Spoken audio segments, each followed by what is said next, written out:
જો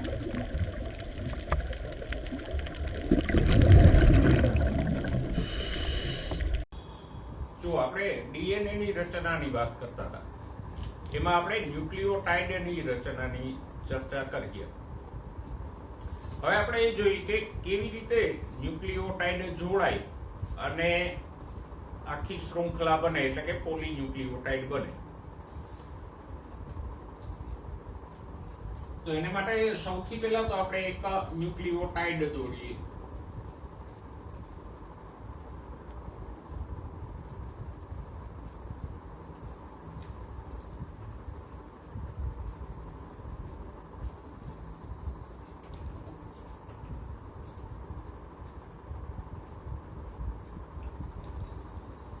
તો આ એક ન્યુક્લિયોટાઇડ છે. આ શર્કરા, આ નાઇટ્રોજન બેઝ અને આ ફોસ્ફેટ. આ પહેલા, બીજા અને શર્કરાના ત્રીજા કાર્બન ઉપર અહીંયા OH જૂથ હોય. હવે બીજો ન્યુક્લિયોટાઇડ આપણે દોરશું.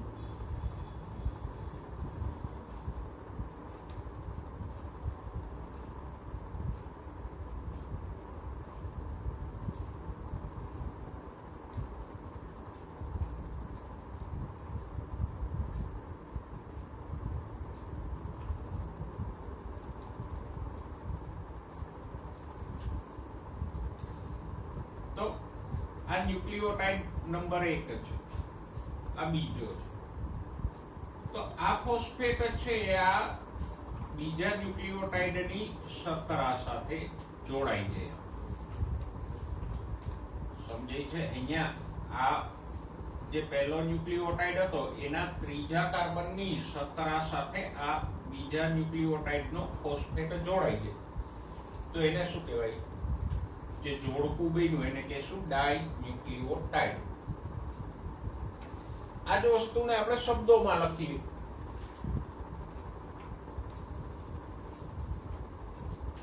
તો આમ લખી શકશું આપણે.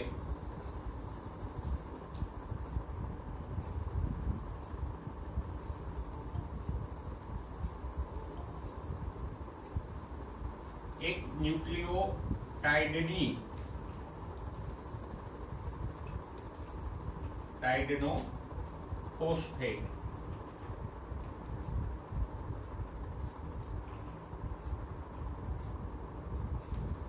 બીજા ન્યુક્લિયોટાઇડના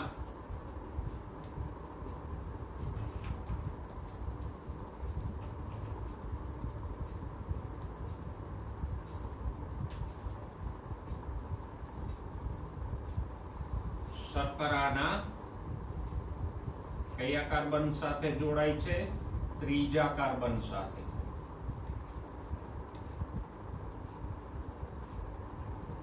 જો આ એક ન્યુક્લિયોટાઇડનો ફોસ્ફેટ છે એ આ બીજા ન્યુક્લિયોટાઇડની શર્કરાના આ પહેલા, બીજા અને ત્રીજા કાર્બન સાથે જોડાણો ને, બરાબર? ત્રીજા નંબરના કાર્બન સાથે જોડાણો. અને કયા બંધથી જોડાણો? તો કે ફોસ્ફો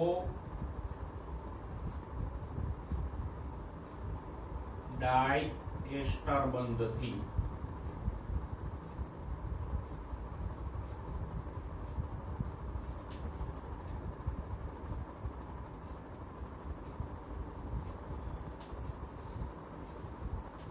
આ જે બંધ બન્યો અહીંથી લઈ અને આ પાંચમા કાર્બન સુધી, અહીંયા પહેલો, બીજો, ત્રીજો, ચોથો અને પાંચમો કાર્બન હોય.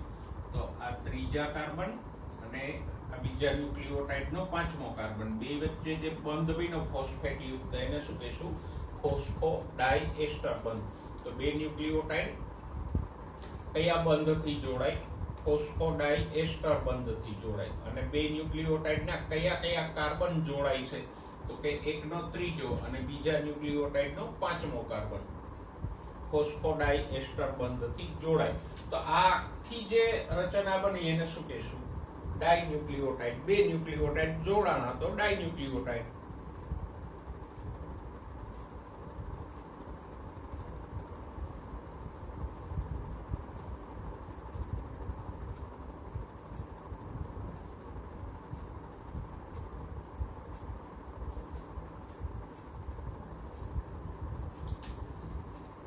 તો આવી રીતે ડાયન્યુક્લિયોટાઇડનું નિર્માણ થાય.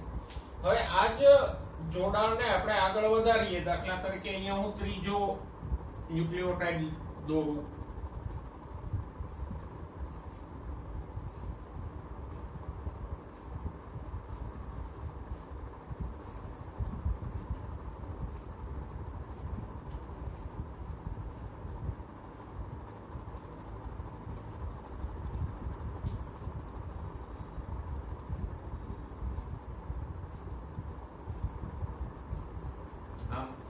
તો આનો પાંચમો કાર્બન અને આનો ત્રીજો કાર્બન બે ફોસ્ફોડાયસ્ટર બંધથી જોડાઈ જાય. એવી જ રીતે અહીંયા ચોથો ન્યુક્લિયોટાઇડ આપણે દોરીએ.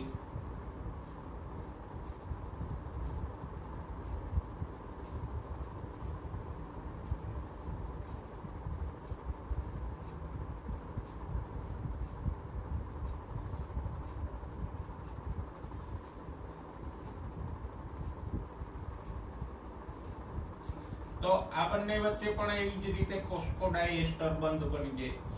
તો આમ જેમ બે ન્યુક્લિયોટાઇડ જોડાણા એ જ રીતે ઘણા બધા ન્યુક્લિયોટાઇડ પણ જોડાઈ જાય ને. જો બે ન્યુક્લિયોટાઇડ જોડાય તો ડાયન્યુક્લિયોટાઇડ, અને ઘણા બધા ન્યુક્લિયોટાઇડ આમ શૃંખલામાં જોડાઈ જાય તો એ થઈ ગયું પોલીન્યુક્લિયોટાઇડ. પોલી મીન્સ ઘણા, બરાબર.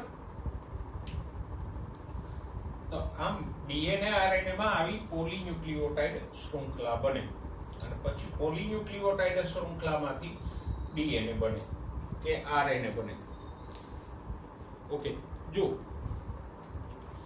પહેલા તો ડીએનએ ની રચના માટે તમે ન્યુક્લિયોટાઇડ ભણો. ન્યુક્લિયોટાઇડના 3 ઘટકોને યાદ રાખો. શર્કરા જે 2 પ્રકારની હોય, રિબોઝ, ડીઓક્સી રિબોઝ. પછી નાઇટ્રોજન બેઝ એ પણ 2 પ્રકારના હોય, પ્યુરિન અને પિરિમિડિન. એડિનિન, ગ્વાનિન, પ્યુરિન છે. સાઇટોસિન, થાઇમિન, યુરેસિલ, પિરિમિડિન છે. અને ફોસ્ફેટ. એ 3 ઘટકોને યાદ રાખો. પછી એ 3 ઘટકોને જોડી અને ન્યુક્લિયોસાઇડ, ન્યુક્લિયોટાઇડ કેમ બને એ સમજો. ત્યાર પછી ડાયન્યુક્લિયોટાઇડ અને પોલીન્યુક્લિયોટાઇડ ને સમજો. તો આમ પોલીન્યુક્લિયોટાઇડ શૃંખલામાંથી ડીએનએ આરએનએ બનશે. ફરક શું પડશે? તો કે આરએનએ માં ન્યુક્લિયોટાઇડમાં રિબોઝ હોય. ડીએનએ આરએનએ બંને પોલીન્યુક્લિયોટાઇડ થી જ બનેલા છે, પણ આરએનએ માં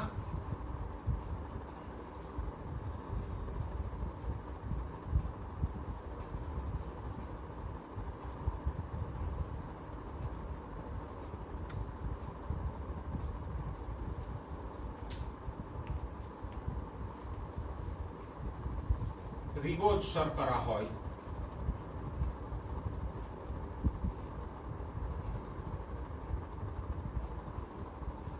એટલે કે જો આ આરએનએ ની શૃંખલા હોય તો આમાં બધી આ શર્કરાઓ કઈ હશે? રિબોઝ. એટલે અને રિબોઝ કોને કહીએ? તો કે જેના બીજા કાર્બનો ઉપર OH હોય તો એ રિબોઝ. હાઇડ્રોક્સિલ સમૂહ હોય તો રિબોઝ. જ્યારે ડીએનએ હોય તો ડીએનએ ના ન્યુક્લિયોટાઇડમાં ડીઓક્સી રિબોઝ શર્કરા હોય. એમાં અહીંયા બીજા કાર્બન ઉપર ઓક્સિજન નથી હોતો. તો ડીએનએ આરએનએ બંને પોલીન્યુક્લિયોટાઇડ જ છે, પણ એની વચ્ચે એક મહત્વનો ભેદ કયો છે? તો કે ડીએનએ ના ન્યુક્લિયોટાઇડમાં ડીઓક્સી રિબોઝ શર્કરાઓ હોય બધામાં, જ્યારે આરએનએ ના ન્યુક્લિયોટાઇડ્સમાં બધામાં રિબોઝ શર્કરા હોય. બીજી વસ્તુ તો કે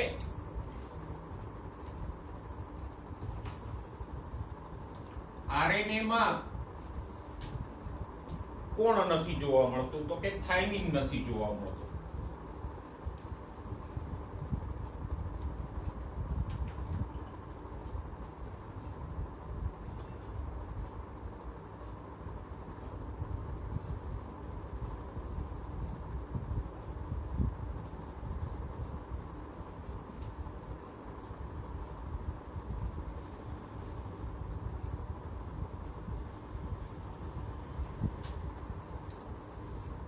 આરએનએ માં અને ડીએનએ બંનેમાં આપણે ભણી ગયા. ડીએનએ માં કયા 4 નાઇટ્રોજન બેઝ હોય?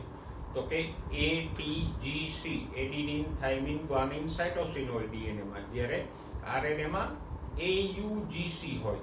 થાઇમિનના સ્થાને યુરેસિલ આવી જાય. હા, થાઇમિનનું બીજું નામ યાદ રાખજો. થાઇમિનનું બીજું નામ છે 5-મિથાઇલ યુરેસિલ. યુરેસિલના ચક્રમાં પાંચમા સ્થાને, અહીંયા પાંચમા સ્થાને મિથાઇલ સમૂહ જોડી ગયો તો એ થઈ ગયો થાઇમિન. એટલે થાઇમિનનું બીજું નામ છે 5-મિથાઇલ યુરેસિલ. બરાબર. તો ડીએનએ આરએનએ વચ્ચે આ બે તફાવત છે. તો શર્કરામાં તફાવત છે અને બીજો આરએનએમાં થાઇમિન ન હોય, ડીએનએમાં યુરેસિલ ન હોય. બરાબર. તો આપણે ડીએનએ ની રચના વિશેની સમજ મેળવી. પછી એક બે બાબતો વધારાની ચર્ચા પાછી કરી લઈએ. આ જે પોલીન્યુક્લિયોટાઇડ શૃંખલા છે તો એના છેડાઓને નામ પણ આપવામાં આવે. અહીંયા જુઓ, જોડાય છે કોણ?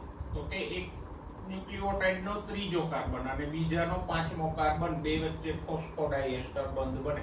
પણ આ છેડો છે કે જ્યાં આ પાંચમો કાર્બન છે એ મુક્ત છે, તો આ છેડાને કહેવાય 5 એન્ડ, 5 ડેશ. જ્યારે અહીંયા આ ત્રીજો કાર્બન મુક્ત છે તો આને કહીશું 3 એન્ડ. તો આમ ડીએનએ હોય કે આરએનએ હોય, એમાં જે પોલીન્યુક્લિયોટાઇડ શૃંખલા હોય એના બે છેડાને નામ અપાય. જે છેડે ફોસ્ફેટ મુક્ત હોય એ 5 એન્ડ અને જે છેડે આ ત્રીજો કાર્બન મુક્ત હોય એને 3 એન્ડ કહીશું. ડીએનએ માં આપણે 11મા ધોરણમાં પણ ભણી ગયા કે આવી બે પોલીન્યુક્લિયોટાઇડ શૃંખલાઓ હોય, પરસ્પર પ્રતિ સમાંતર ગોઠવાયેલી.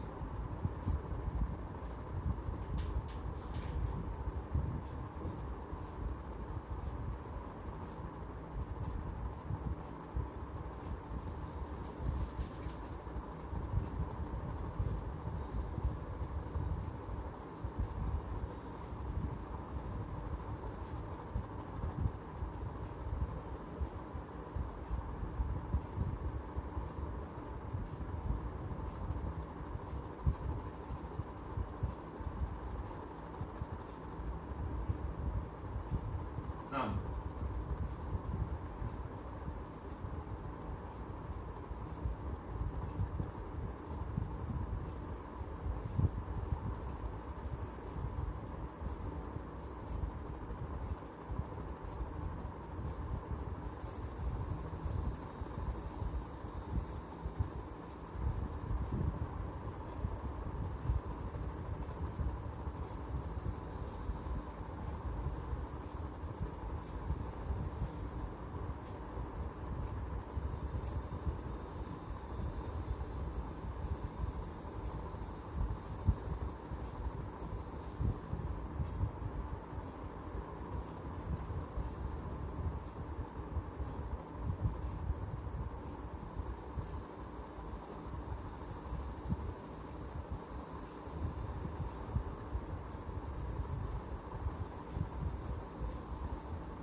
તો આ બે શૃંખલાઓ હોય ડીએનએ માં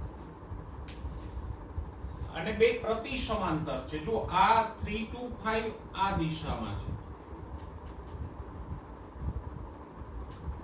આમ જ્યારે આ શૃંખલાનો 5 એન્ડ અહીંયા છે અને 3 એન્ડ આ તરફ છે, તો આ 3 to 5 આમ છે, જ્યારે આ 3 to 5 આમ છે. એટલે સમાંતર કરી પણ વિરુદ્ધ દિશામાં, એટલે પ્રતિ સમાંતરે હોય. અને બીજું તો કે જે એડિનિન, થાઇમિન, ગ્વાનિન, સાઇટોસિન, આ જે નાઇટ્રોજન બેઝ છે બંને શૃંખલાના, એ પરસ્પર હાઇડ્રોજન બંધથી જોડાયેલા હોય. એડિનિન, થાઇમિન બે હાઇડ્રોજન બંધથી જોડાયેલા હોય, જ્યારે ગ્વાનિન, સાઇટોસિન વચ્ચે 3 હાઇડ્રોજન બંધ બને. અને આ હાઇડ્રોજન બંધોને કારણે બે શૃંખલાઓ જોડાયેલી રહી. તો પહેલું તો ડીએનએ હોય કે આરએનએ હોય, બંનેમાં પોલીન્યુક્લિયોટાઇડ શૃંખલા હોય. પણ ડીએનએ માં બે પોલીન્યુક્લિયોટાઇડ શૃંખલાઓ પ્રતિ સમાંતરે હોય અને બંને શૃંખલાના નાઇટ્રોજન બેઝ હાઇડ્રોજન બંધથી જોડાયેલા હોય. એડિનિન થાઇમિન વચ્ચે બે હાઇડ્રોજન બંધ બને, ગ્વાનિન સાઇટોસિન વચ્ચે 3 હાઇડ્રોજન બંધ બને. અને બીજું એક પુસ્તકમાં જે ઉલ્લેખ છે કે અહીંયા આ જે રચના થઈ એ કેવી હોય, તો કે અહીંયા જો ફોસ્ફેટ શર્કરા થી એક આધાર એટલે કે એક સળંગ શૃંખલા બને છે. જ્યારે નાઇટ્રોજન બેઝ એમાંથી આમ લંબાયેલા છે. જેમ આપણે કોઈ સીડી લઈએ તો સીડીની રચનામાં શું હોય, તો કે આમ બે આધાર હોય, બે લાંબા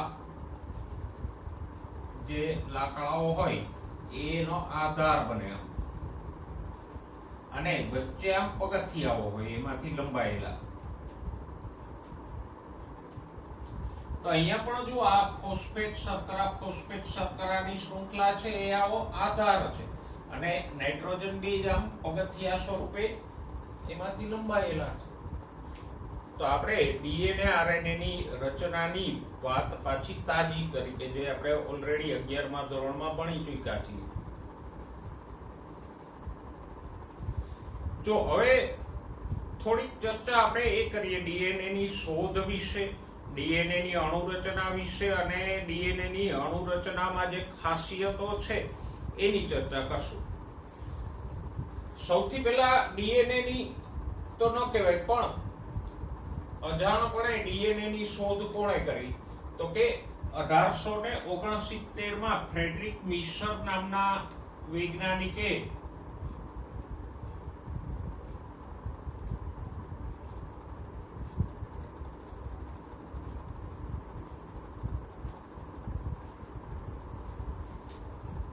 કોષ કેન્દ્રની અંદર એક એસિડિક પદાર્થ જોયો અને એને નામ આપ્યું ન્યુક્લિયન.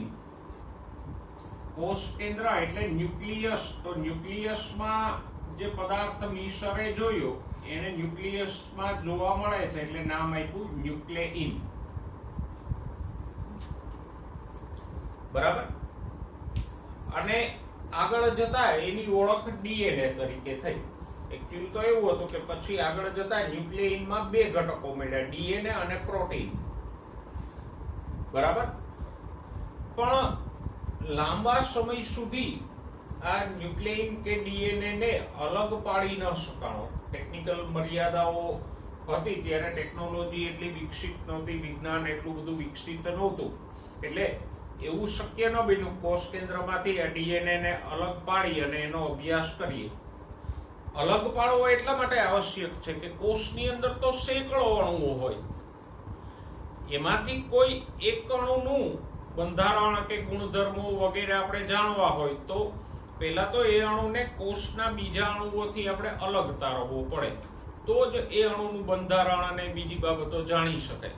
પણ હવે એટલી બધી ટેકનોલોજી વિકસિત નહોતી એટલે આ ડીએનએ ને અલગ ન પાડી શકાણો જે તે સમયે. પછી સમય જતા ટેકનોલોજી વિકસી, ડીએનએ નું અલગીકરણ શક્ય બન્યું. સાથે સાથે મોરિસ વિલ્કિન્સ અને રોઝલિન ફ્રેન્કલિન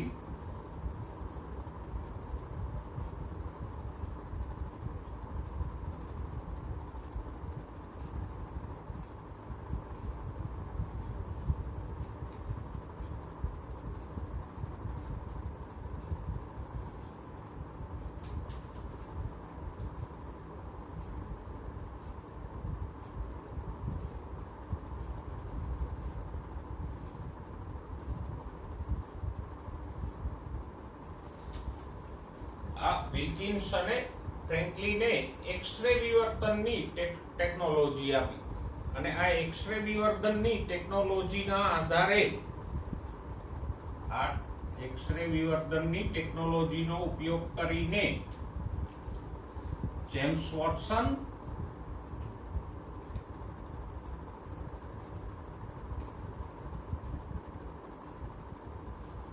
અને ક્રિક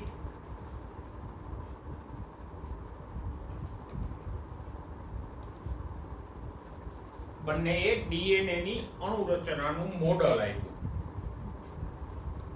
તો આ વોટસન અને ફ્રાન્સિસ ક્રિકે ડીએનએ ની અણુરચના આપી.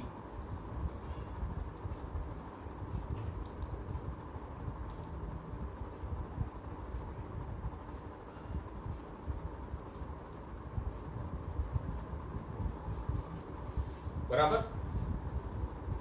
અને એ પણ છે ક્યારે આપી?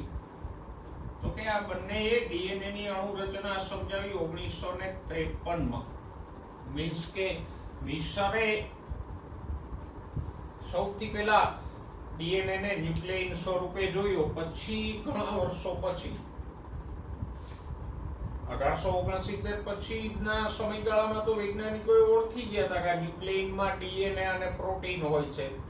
બરાબર. પણ એની અણુરચના નહોતી સમજી શકાણી. તો યાદ રાખજો, ડીએનએ ની અણુરચના કોણે સમજાવી? વોટસન અને ક્રિકે. અને શેના આધારે સમજાવી? તો કે બે બાબતો. એક તો આ વિલ્કિન્સ અને ફ્રેન્કલિન દ્વારા અપાયેલ એક્સ-રે વિવર્ધન ટેકનોલોજીના આધારે. અને બીજી કઈ બાબત છે હમણાં કહું. આ જે ડીએનએ નું અણુ મોડલ આપ્યું એનું નામ શું છે?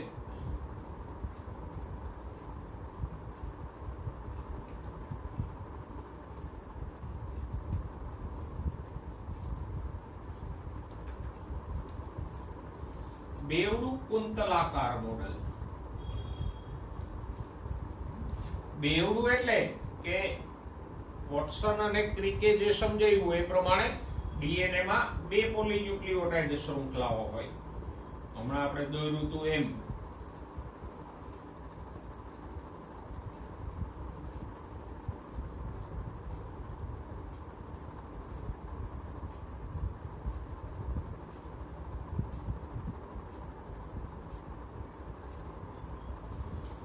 તો ડીએનએ ની અણુરચનામાં બે પોલીન્યુક્લિયોટાઇડ શૃંખલાઓ પ્રતિ સમાંતર હોય છે, એટલે બેવડું.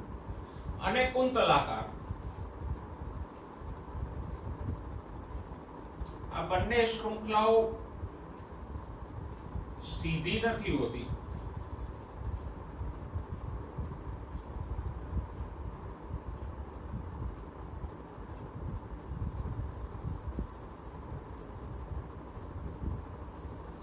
પણ આમ કુંતલાકાર હોય છે. આમ બે શૃંખલાઓ આમ સીધી નથી હોતી સીડીની જેમ. પણ આપણે કોઈ કાગળની સીડી બનાવીને એને આમ ટ્વિસ્ટ કરીએ તો કેવી કુંતલાકાર થઈ જાય, એ રીતે હોય છે. એટલે બે શૃંખલાઓ હોય છે એટલે કુંતલાકાર, બેવડું.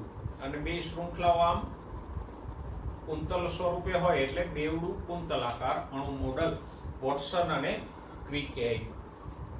અચ્છા, આપણે એવી વાત કરતા હતા કે વોટસન અને ક્રિકે આ અણુ મોડલ સમજાવવામાં જે બે મહત્વની વાતોનો ઉપયોગ કર્યો, બે બાબતોનો, એમાંની એક હતી આ એક્સ-રે વિવર્ધન ટેકનોલોજી. અને બીજા હતા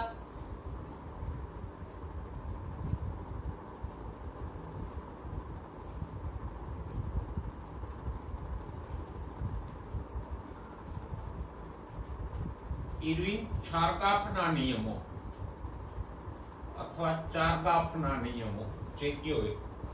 બરાબર. આ ઇરવિન-ચારગાફે ડીએનએ ની અણુરચના નહોતી એ સમજાવી શક્યો, પણ એને ડીએનએ ની અણુરચના સંબંધે બીજો ઘણો બધો અભ્યાસ કર્યો હતો.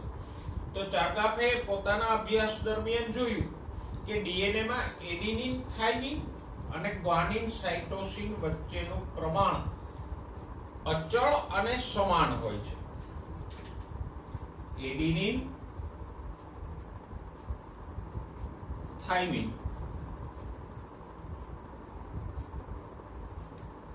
અને ગ્વાનિન અને સાઇટોસિન નું પ્રમાણ સરખું હોય. મીન્સ કે કોઈ પણ ડીએનએ નો અણુ લ્યો તો એમાં એડિનિન, થાઇમિન સરખા હોય. એડિનિન હોય એટલા જ થાઇમિન હોય. અને પાછું અચળ હોય છે. એ મનુષ્યનો ડીએનએ લીધો તમે તો એક માણસનો ડીએનએ લ્યો, બીજા માણસનો લ્યો, ત્રીજા માણસનો લ્યો, આ પ્રમાણ સરખું અને અચળ રહે છે. એટલે કોઈ પણ ડીએનએ માં એડિનિન હોય એટલા જ થાઇમિન હોય અને ગ્વાનિન હોય એટલા જ સાઇટોસિન હોય. તો આનાથી વોટસન અને ક્રિકને શું ફરક પડ્યો? તો વોટસન અને ક્રિક આની ઉપરથી સમજી શક્યા કે ડીએનએ માં એડિનિનની સામે થાઇમિન જોડાય છે અને ગ્વાનિનની સામે હંમેશા સાઇટોસિન જ જોડાય છે. તો જ આ બંને સરખા હોય અને આ બંને સરખા હોય. જો આડાવડી જોડીઓ બનતી હોય આમ કે એડિનિનની સામે ક્યારેક થાઇમિન જોડાણો, ક્યારેક સાઇટોસિન જોડાણો, એવી જ રીતે ગ્વાનિનની સામે ક્યારેક થાઇમિન જોડાય, ક્યારેક સાઇટોસિન જોડાય, તો આ બે સરખા ન મળે અને આ બે પણ સરખા ન મળે. એડિનિન વધુ હોય, થાઇમિન ઓછા હોઈ શકે. તો આ પ્રમાણ અચળ ક્યારે રહે? તો કે એડિનિનની સામે હંમેશા થાઇમિન જ જોડાય અને ગ્વાનિનની સામે હંમેશા સાઇટોસિન જ જોડાય. તો બેવડા કુંતલમય મોડેલમાં જે વોટસન અને ક્રિકે નાઇટ્રોજન બેઝની જોડીઓ સમજાવી એનો પાયો આ 4 ગાફના નિયમો હતા. બરાબર?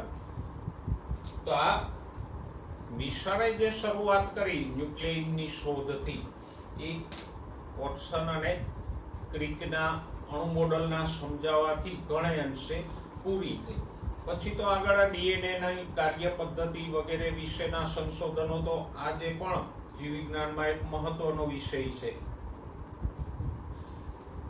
પછી જો તમારા પુસ્તકમાં પેરેગ્રાફમાં જો બેઝ જોડાણ, બેઝ એટલે નાઇટ્રોજન બેઝ, આ પેલા એડિનિન, થાઇમિન, ગ્વાનિન, સાઇટોસિન, જ્યાં જ્યાં બેઝ એવો ઉલ્લેખ આવે મીન્સ આ નાઇટ્રોજન બેઝિસ.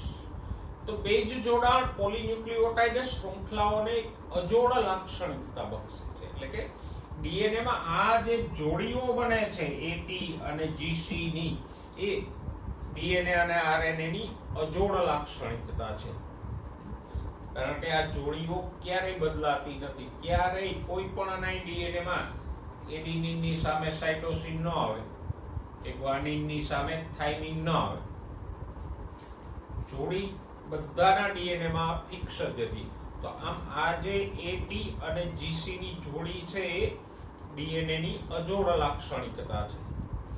અને આ બંને એકબીજાના પૂરક છે. પૂરક એટલે એકબીજા સાથે સંકળાઈ શકે એવા. દાખલા તરીકે આ પેન અને એની કેપ એકબીજાના પૂરક છે, એટલે તો બંને જોડાઈ જાય છે, એકબીજા સાથે સંકળાય છે. તો અહીંયા પણ એડિનિન, થાઇમિન એકબીજાના પૂરક છે અને ગ્વાનિન અને સાઇટોસિન એકબીજાના પૂરક છે. અને એટલે જો ડીએનએ માં એક તરફના બેઝ ક્રમની જાણકારી હોય તો બીજી શૃંખલાના બેઝ તમે લખી શકો.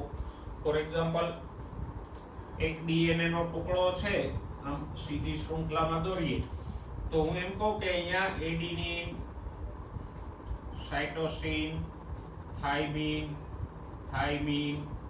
Guanine, adenine, guanine, thiamine, cytosine છે. તો આ ડીએનએ ની એક પોલીન્યુક્લિયોટાઇડ શૃંખલામાં નાઇટ્રોજન બેઝનો ક્રમ તમને ખબર છે, તો સામેવાળી શૃંખલાનો ક્રમ તમે તમારી મેળે શોધી શકશો. કેમ? તો કે અહીંયા એડિનિન છે તો સામે કોણ આવશે? થાઇમિન આવશે. સાઇટોસિન છે તો કોણ આવશે? સાઇટોસિન છે તો ગ્વાનિન આવશે. થાઇમિન તો એડિનિન, અહીંયા cytosine, thiamine, cytosine, adenine, guanine. તો એક સાઈડનો ક્રમ ખબર હોય એક શૃંખલાનો, તો આ બીજી શૃંખલાનો ક્રમ આપણે શોધી શકીએ. કારણ કે અહીંયા એડિનિન હોય તો સામેની શૃંખલા ઉપર થાઇમિન જ આવવાનું, અહીંયા સાઇટોસિન હોય તો સામે ગ્વાનિન જ આવવાનું. બરાબર? તો આ એક ડીએનએ ના અણુની અજોડ લાક્ષણિકતા છે કે અહીંયા જોડી બદલાતી નથી. અને આગળ આપણે ભણશું કે આ જે જોડી ચોક્કસ રહીએ છે એના કારણે પેઢી દર પેઢી લક્ષણો પણ સરખા રહીએ છે. જો એડિનિન ની સામે એકવાર થાઇમિન આવે બીજી વાર સાઇટોસિન આવે તો લક્ષણો પણ બદલાઈ જાય. બરાબર? ઓકે. તો હવે જુઓ, આને આપણે પિતૃ ડીએનએ કહીએ. આ જે શૃંખલા હતી એને આપણે પિતૃ ડીએનએ કહીએ. તો સામેવાળી શૃંખલાનો ક્રમ કેવો હોય? એનો પૂરક. આપણે કીધું ને, એડિનિન નો પૂરક થાઇમિન છે, ગ્વાનિન નો પૂરક કોણ છે? સાઇટોસિન. અથવા એમ કે એડિનિન થાઇમિન એકબીજાના પૂરક છે, ગ્વાનિન સાઇટોસિન એકબીજાના પૂરક છે. તો અહીંયા જો એડિનિન તો thiamine, guanine cytosine, thiamine adenine, guanine cytosine છે. આ ક્રમ છે એનો પૂરક ક્રમ સામેવાળી શૃંખલા ઉપર હોય. અને એટલે જ આપણે ભણશું કે જ્યારે સ્વયંજનનથી નવા ડીએનએ નું નિર્માણ થાય ત્યારે એક પિતૃ શૃંખલા ઉપરથી સામે નવી શૃંખલા બને. પણ એ જે નવી શૃંખલા બની એમાં પૂરક ક્રમ હોય. એટલે એક ડીએનએ માંથી સ્વયંજનન દ્વારા બે ડીએનએ બનશે તો બંને ડીએનએ માં મૂળ ડીએનએ માં હતો એવો જ આ નાઇટ્રોજન બેઝ નો ક્રમ આવશે. કારણ કે જોડી બદલાતી નથી એટલે આ ક્રમ છે નવા ડીએનએ માં પણ જળવાઈ રહેશે. અને આપણે સ્વયંજનન વખતે જોશું કે નવું ડીએનએ છે પિતૃ ડીએનએ જેવો જ ક્રમ ધરાવે. એટલે કે એની આબેહૂબ પ્રતિકૃતિ હોય. અને આ કારણે જ ડીએનએ ની સંરચનાનો જનીનિક સૂચિતાર્થ સ્પષ્ટ થયો. એટલે કે ડીએનએ છે એ જનીન દ્રવ્ય તરીકે ઉપયોગી થઈ શકે છે. જો ડીએનએ નો ક્રમ બદલાતો રહેતો તો લક્ષણો પણ બદલાતા રહેત અને જનીન દ્રવ્ય તરીકે ડીએનએ સારી રીતે વર્તી શકત નહીં. હવે જુઓ, ડીએનએ ની બેવડી કુંતલમય રચનાની ખાસિયતો. મીન્સ કે વોટસન અને ક્રિકે જે ડીએનએ નું અણુ મોડલ આપ્યું, બેવડું કુંતલમય મોડલ, એની વિશેષતાઓ શું છે? આ પ્રશ્ન સમજવા માટે તો અગત્યનો છે. જે 5 વિશેષતાઓ આપી છે એ પણ થિયરીમાં પૂછી પણ શકાય કે ડીએનએ ની બેવડી કુંતલમય રચનાની ખાસિયતો સમજાવો. તો જોતા જઈએ. પહેલી ખાસિયત જુઓ, ડીએનએ માં 2 પોલીન્યુક્લિયોટાઇડ શૃંખલાઓ હોય. બરાબર? અને એમાં આધાર છે શર્કરા અને ફોસ્ફેટનો બનેલો હોય. અને નાઇટ્રોજન બેઝ એમાંથી અંદર તરફ ઉપસી આવેલા હોય. તો આપણે હમણાં વાત કરી કે આમ જેમ સીડીના પગથિયા હોય કે એક સીડી લઈએ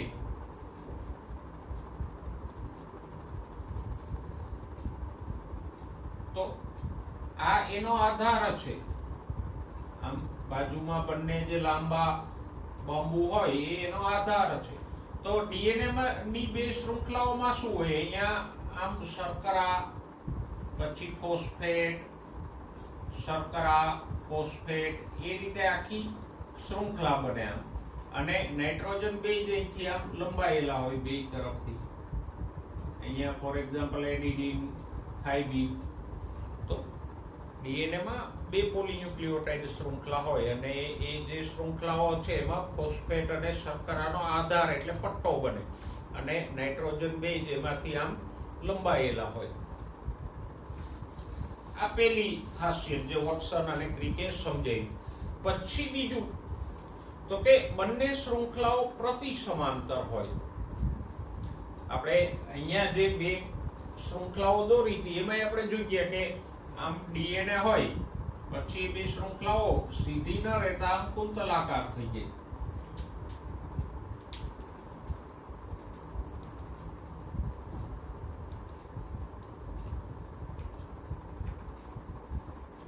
તો એક શૃંખલાનો 5 એન્ડ આ તરફ હોય અને બીજી તરફ 3 એન્ડ હોય. તો બીજી શૃંખલાનું ધ્રુવત્વ ઉલટું હોય. એનો 3 એન્ડ આ તરફ હોય અને 5 એન્ડ આ તરફ હોય. એટલે કે એક શૃંખલા છે 3 to 5 આમ છે, આ દિશામાં 3 to 5, જ્યારે બીજી શૃંખલા એનાથી વિરુદ્ધ છે 3 to 5 આમ છે, પ્રતિ સમાંતર છે. બરાબર. પછી ત્રીજી વિશેષતા જો બંને શૃંખલાના બેઝ એકબીજા સાથે હાઇડ્રોજન બંધ દ્વારા જોડાયેલા હોય, એની પણ આપણે વાત કરી ગયા કે બે શૃંખલામાં અહીંયા સપોઝ કે એડિનિન હોય તો સામેની શૃંખલામાં થાઇમિન હોય, અહીંયા ગ્વાનિન હોય તો સામે સાઇટોસિન હશે. પણ આ એડિનિન થાઇમિન બે હાઇડ્રોજન બંધથી અને ગ્વાનિન સાઇટોસિન 3 હાઇડ્રોજન બંધથી પરસ્પર જોડાયેલા હોય. બરાબર. તો આ એની ત્રીજી વિશેષતા છે. અને એક બીજી વાત જો આ જોડી જે આપણે બનાવીએ છીએ કઈ છે, એડિનિન થાઇમિન બે હાઇડ્રોજન બંધ છે, ગ્વાનિન સાઇટોસિન વચ્ચે 3 હાઇડ્રોજન બંધ છે. તો અહીંયા એક બીજી વિશેષતા તમે જોઈ શકો છો કે દરેક જોડીમાં એક પ્યુરિન છે. આ જોડી લ્યો તો એડિનિન પ્યુરિન છે,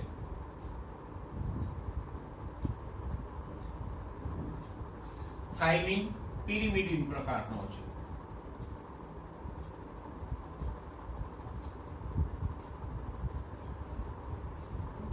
તો આ પ્યુરિન આ પિરિમિડિન, અહીંયા પણ એમ જ છે, ગ્વાનિન પ્યુરિન છે, સાઇટોસિન પિરિમિડિન છે. તો જે એટીજીસી ની બે જોડ બને છે એમાં એક પ્યુરિન છે, એક પિરિમિડિન છે, અને એને કારણે બે શૃંખલા વચ્ચેનું અંતર જળવાઈ રહે, એક સમાન જળવાઈ રહે. કેમ સમાન જળવાઈ રહે? તો કે જુઓ, પ્યુરિન આપણે કોને કહી ગયા તો કે એમાં બે ચક્ર હોય. આમ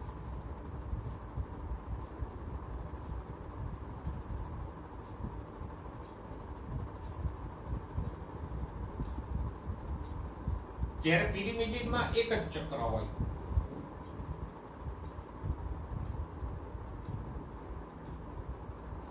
આમ તો જો દાખલા તરીકે આ એડિનિન છે, આ થાઇમિન છે, એવી જ રીતે ગ્વાનિન પ્યુરિન છે, તો એમાં પણ બે ચક્ર હોય.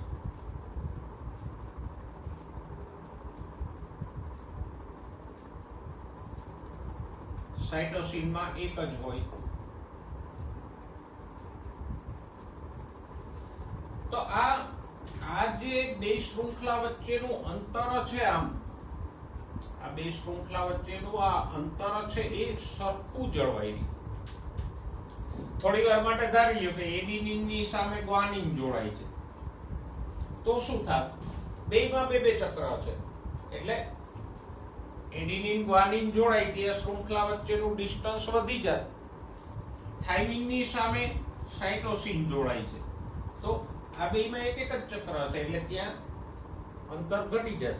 તો જ્યાં બે પ્યુરિન આવે ત્યાં અંતર વધી જાય, બે પિરિમિડિન આવે તો અંતર ઘટી જાય. પણ એક પ્યુરિન એક પિરિમિડિન છે એટલે બે શૃંખલા વચ્ચેનું આ જે અંતર છે એ સતત એમનેમ જળવાઈ રહે, વધઘટ થતું નથી.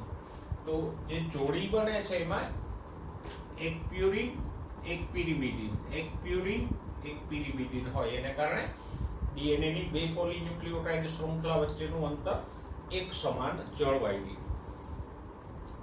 ચોથી વિશેષતા, જો બંને શૃંખલાઓ જમણેરી કુંતલ દર્શાવે. બરાબર. એટલે કે શૃંખલાઓ છે, હું મારી દિશાએથી દોરું તો આમ કુંતલ દર્શાવશે, આમ નહીં. અહીંથી આમ રાઈટ સાઈડે આમ કુંતલાકાર હશે. આ રીતે નહીં. જમણેરી મીન્સ અહીંથી આમ જઈએ જમણેરી, આમ જઈએ તો ડાબેરી. તો મોસ્ટલી ડીએનએ છે એ જમણેરી કુંતલ દર્શાવે.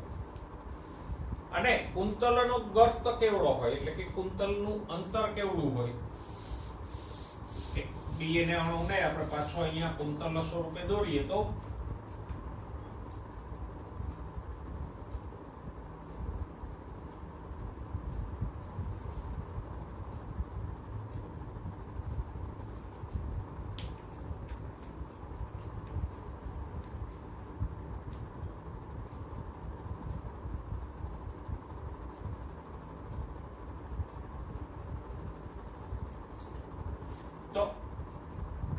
શરૂ કરી અને અહીંયા એક કુંતલ પૂરું થયું તો આ કુંતલની લંબાઈ કેટલી હોય 3.4 નેનોમીટર અથવા તો 34 એંગસ્ટ્રોમ.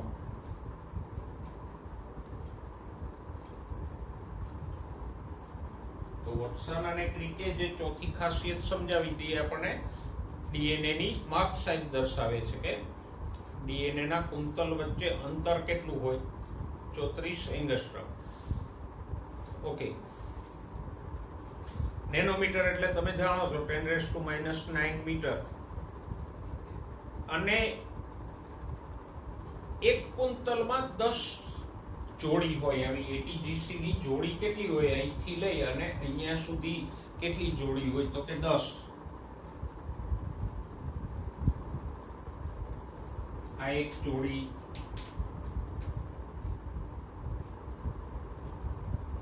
આ બીજી, ત્રીજી, ચોથી,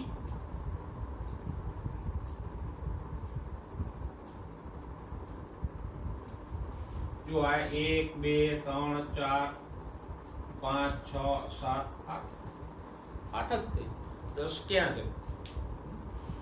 10 હોય પણ અહીંયા જે જોડી હોય આ બિંદુ ઉપર આપણને દેખાય નહીં. જો કુંતલાકાર છે ને તો એક જોડી આમ હોય તો બીજી જોડી આમ, ત્રીજી, ચોથી, પાંચમી, આમ જોડીઓ બધી આમ સીડીના પગથિયાની જેમ એક જ સમતલમાં નહીં હોય ને.